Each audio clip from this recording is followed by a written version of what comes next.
How do you change your voice like that? Where you from and what's your crazy? My name is Daryl. I'm from Atlanta. My crazy is, I'm 17 years old and I be playing the video game and I be cussing, screaming, banging the desk, and my mom come in and starts yelling at me. So I just want to know if you think that's crazy. I think it's crazy because I can hear my sons through the walls as well. And I did this rule with my sons. This is Savannah. They play basketball, and I gave them the you can cuss on the court rule.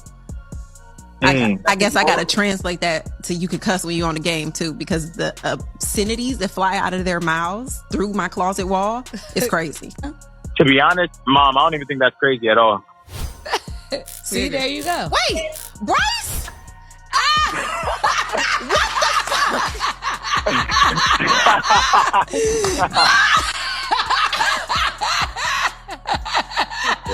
Why are you dying?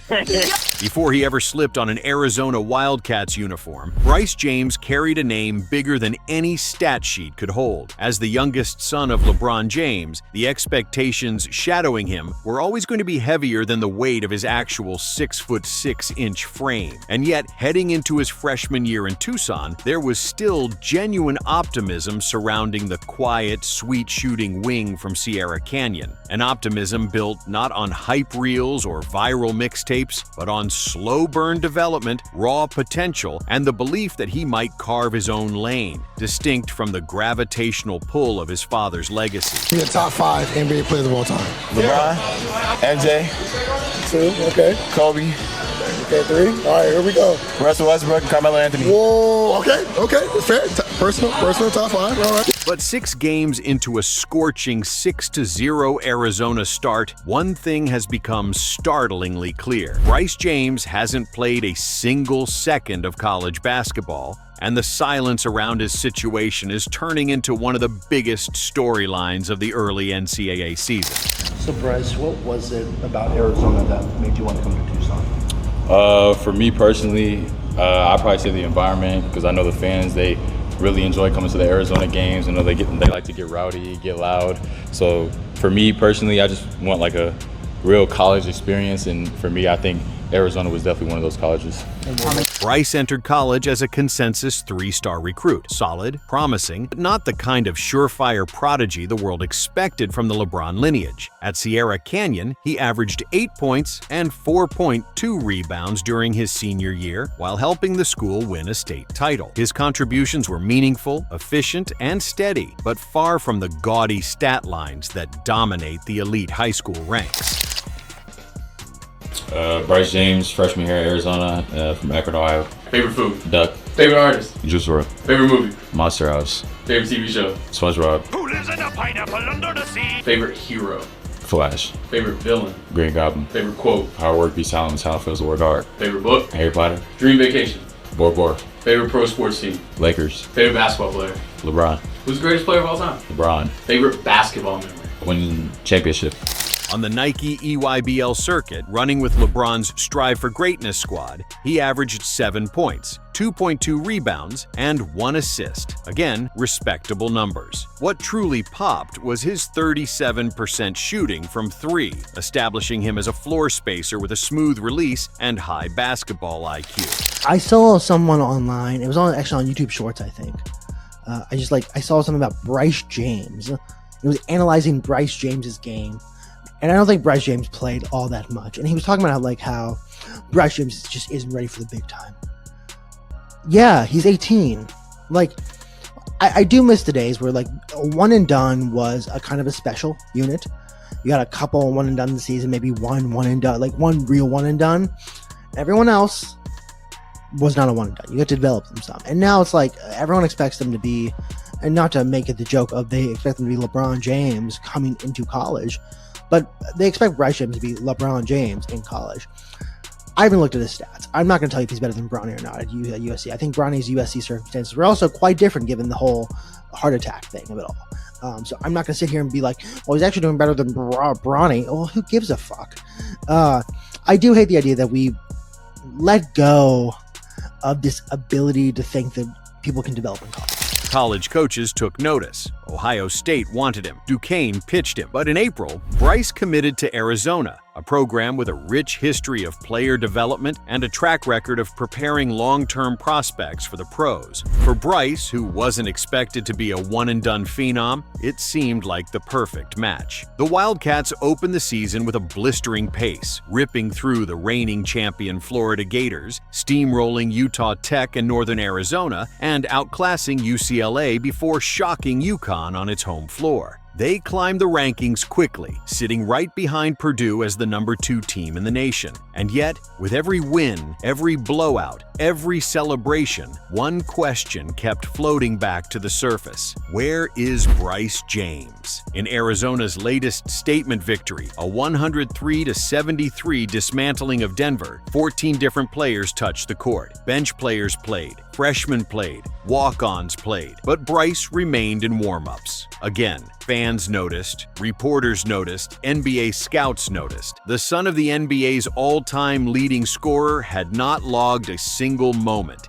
even when Arizona games were already decided before halftime. It wasn't long before head coach Tommy Lloyd was pressed about the Bryce situation, and to Lloyd's credit, he didn't dodge the reality. Instead, he laid out the heart of the dilemma. No final decisions have been made. It's tough, Lloyd admitted, after Arizona's win over Northern Arizona on November 11th. You play Bryce in a game like this for 3 minutes. It burns a year of eligibility. I wish it was easier. That was the first real hint. This isn't punishment or lack of belief. This is strategy. Lloyd doubled down in later comments. I want Bryce to have the best college basketball career and the most options long-term. Throwing a kid with a lot of potential that's developing a few garbage minutes? It might feel good now, but down the line it could be something you regret. Reading between the lines, the message was unmistakable. Arizona is strongly leaning toward redshirting Bryce James. Not because he isn't talented, not because he isn't progressing,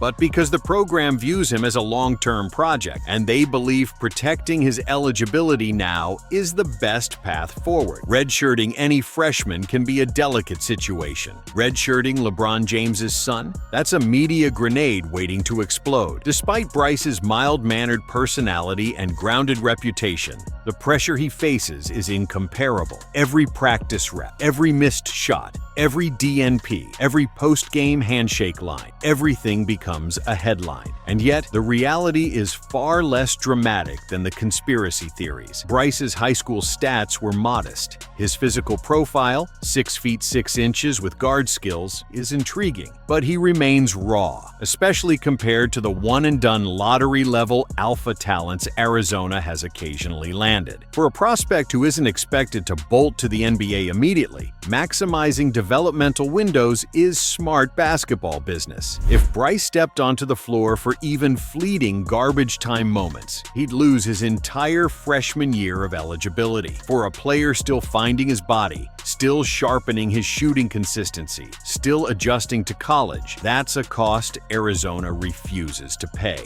Arizona is widely respected for grooming NBA-ready alumni. Steve Kerr, Mike Bibby, Jason Terry, Richard Jefferson, TJ McConnell, and most recently, Spurs rookie Carter Bryant. The program knows how to polish players who aren't overnight sensations. Still, preserving a red shirt always comes with questions. Could Bryce stagnate without game reps? Could sitting too long chip away at his confidence? Could the weight of his last name intensify the pressure? Or could he emerge a year older, stronger, more disciplined, more polished, and more ready than ever before? This is the spectrum Tommy Lloyd is navigating. On one end, Bryce risks blending into the shadows, forgotten behind louder freshman stories. On the other, he could quietly build the foundation he needs to eventually become a reliable college contributor, maybe even a breakout star, after developing behind the curtain. The fan base has been vocal. Some want to see him play, even for a few seconds. Some want to see him tested against mid-majors. Others believe the red shirt is wise and a show of long-term investment in his potential. But the pattern is unmistakable. Bryce isn't playing anytime soon, and barring an injury wave or unexpected shift, he likely won't play at all this season.